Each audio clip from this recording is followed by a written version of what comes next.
Assalamualaikum warahmatullahi wabarakatuh. Dalam video ini saya akan membahas mengenai aktuator.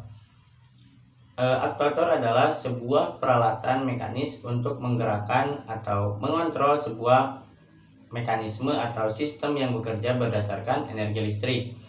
Aktuator diaktifkan dengan menggunakan lengan mekanis yang biasanya digerakkan oleh sistem kelistrikan yang dikendalikan oleh media pengontrol otomatis yang terprogram, diantaranya mikrokontroler. Aktuator adalah elemen yang mengkonversikan besaran listrik menjadi besaran lainnya, misalnya kecepatan putaran, dan merupakan perangkat elektromagnetik yang menghasilkan daya gerakan sehingga dapat menghasilkan gerakan pada robot. Nah, untuk meningkatkan tenaga mekanik aktuator dapat dipasang sistem gearbox. Aktuator dapat melakukan hal tertentu setelah mendapat perintah dari controller. Misalnya pada suatu robot pencari cahaya. Jika terdapat cahaya, maka sensor akan memberikan informasi pada controller yang kemudian akan memerintah pada aktuator untuk bergerak mendekati arah sumber cahaya. Aktuator merupakan alat mekanis untuk menggerakkan atau menghasilkan masukan ke sistem sesuai dengan sinyal kontrol yang sehingga sinyal umpan balik akan berkaitan dengan sinyal masukan. Nah, jenis-jenis aktuator ada beberapa macam, di antaranya aktuator listrik, aktuator hidrolik, aktuator matematik, dan aktuator mekanik.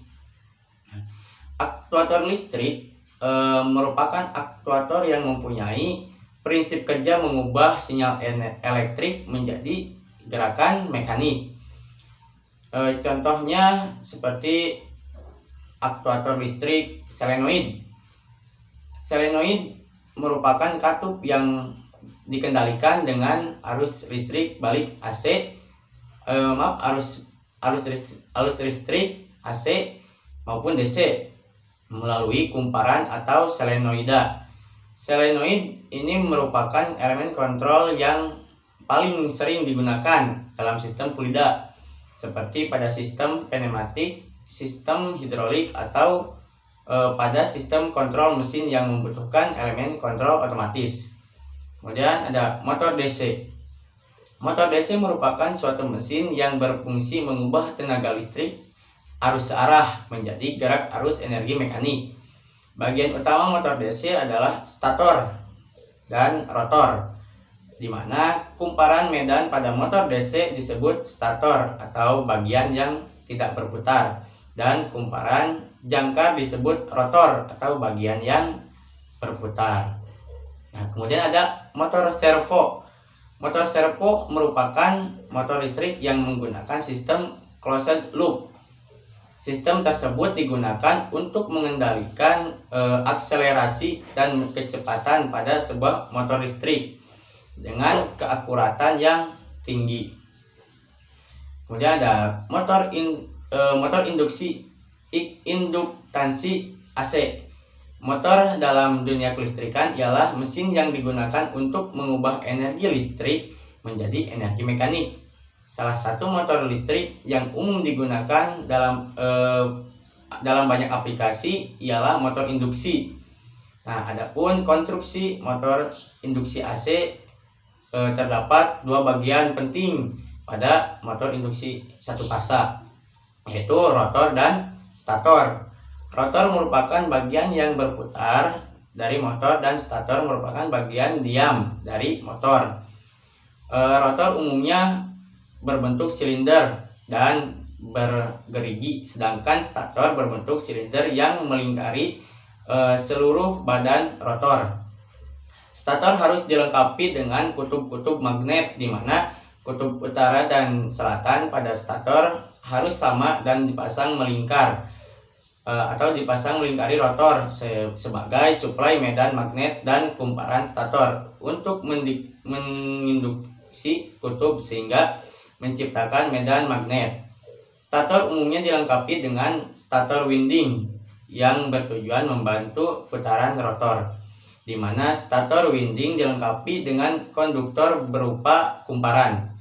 Selain itu, stator juga dilapisi dengan lamina berbahan dasar silikon dan besi yang bertujuan untuk mengurangi tegangan yang terinduksi pada sumbu stator dan mengurangi dampak kerugian akibat munculnya arus eddy atau eddy current pada stator.